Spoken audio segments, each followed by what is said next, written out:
Narration లేకుండా movie start అవ్వదు, promotion లేకుండా జనాల్లోకి వెళ్ళదు. సో అందుకే ప్రీ రిలీజ్ ఈవెంట్లు కూడా నేను మ్యాక్సిమం అవాయిడ్ చేస్తాను. చెరి గారికి చెప్తాను, ఎందుకు సరే డబ్బులు వేస్ట్, ఖర్చు ఎక్కువ అవుద్ది ఎందుకు అంటే, ఆయన కూడా ఓకే సూపర్ అని అలా అనుకుంటారు. కానీ నాకు ఇలా స్పీచ్లు ఇవ్వడం ఇష్టం లేదు. కానీ మళ్ళీ సక్సెస్ మీట్ పెట్టారు. అన్నిటికంటే మేజర్గా నాకు ఆనందంగా ఉంది, చెరి గారు హ్యాపీగా ఉన్నారు, అది చాలు నాకు. హ్యాపీ బర్త్డే తీసాక ఆయన ఆ ఫేస్లో స్మైల్, మా టీమ్ ఫేస్లో smile is more important. So అందరూ చాలా హ్యాపీగా ఉన్నారు అందరూ. సో అది మేజర్ ఎక్కువ హ్యాపీనెస్ ఇస్తుంది. అండ్ నా డైరెక్షన్ టీమ్ని ఇంట్రడ్యూస్ చేద్దాం అనుకుంటున్నాను. సోమయాజులు, వాసు, ప్రభవ్ అండ్ తేజ. తేజ ఏంటంటే కో రైటర్, కాస్ట్యూమ్ డిజైనర్, వాడికి ఆల్రౌండర్ అనమాట. మా టీంలో ఏం కావాలన్నా ఆల్ పర్పస్ నైఫ్ లాగా వీళ్ళందరూ ఉంటారు. సో ఏమన్నా స్పీచ్ ఇస్తారా? నా ఆక్వర్డ్నెస్లో కొంచెం పాలు పంచుకోండి. నుంచి శ్రీనివాస్ గారే. సో టీం అంతా సేమ్, నెక్స్ట్ న్యూ జాయిన్. నా ప్రతి సినిమాలో యాక్షన్ సీక్వెన్స్ ఎప్పుడు చేసినా కొంచెం డిసప్పాయింట్మెంట్ ఉండేది, కానీ దీంట్లో మాత్రం నేను చాలా హ్యాపీగా ఉన్నాను. Thank you sir. ఆయనకు మామూలుగా ప్రీ ప్రొడక్షన్ అప్పుడు ఏంటంటే చెప్పేవాడిని, సార్ మీకు 8 days ఇస్తా, 9 days ఇస్తా, కుమ్మేద్దాం అని చెప్పేవాడిని. లాస్ట్కి వచ్చి 4 రోజుల్లో తీయాలి సార్ అని చెప్పేవాడిని. ఆ 4 రోజుల్లో కూడా ఒక హాఫ్ డే నేను సీన్ తీసేవాడిని. సీన్ తీసిన తర్వాత పాపం ఆయనకి ఇచ్చేవాడిని. సో ఆయన చాలా బాగా చేశారు. కార్తిక్ శ్రీనివాస్ గారు సార్ థ్యాంక్ యూ. మీ గురించి చెప్పమన్నారు, చెప్తున్నా. నెక్స్ట్ సురేష్ ఎక్కడ? సురేష్ దా.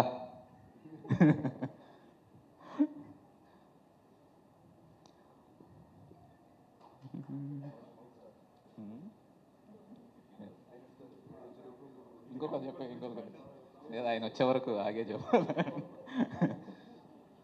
సో సురేష్, మాల్ నేను రైటింగ్ చేస్తున్న విజన్ ఏదైతే ఉందో అది ఎప్పుడు బాగా బయటకు తీసుకొచ్చే Suresh. So thank you so much Suresh. ఎప్పుడు కనపడ్డు ముందుకి, నువ్వేమన్నా స్పీచ్? ఓకే. సో నెక్స్ట్ వచ్చేసి యాక్టర్స్, ఆల్ ద యాక్టర్స్ అనమాట. సునీల్ గారు, వెన్నెల కిషోర్ గారు, రోహిణి గారు, రాజా గారు, దాని తర్వాత రోహిణి గారు, బాజీ గారు, అందరికీ పేరు పేరున, జీవన్ గారు, అందరి పేరు పేరున థ్యాంక్స్. సో అండ్ నెక్స్ట్ వచ్చేసి మా హీరో సింహ గారు. సింహ గారు థ్యాంక్ యూ సార్, ఈ సినిమా ఒప్పుకున్నందుకు, చేసినందుకు. అండ్ ఇంకొకటి ఏంటంటే, నాకు ఎప్పుడు ఒక స్టార్తో వర్క్ చేయాలన్న ఒక ఉండేదండి. అది ఈ సినిమాతో సత్య గారితో తీరిపోయిందండి. ఆయన యాక్టింగ్ టాలెంట్, ఆయన టెక్నికల్ కేపబిలిటీస్, ఆయన డైరెక్షన్ అబిలిటీస్.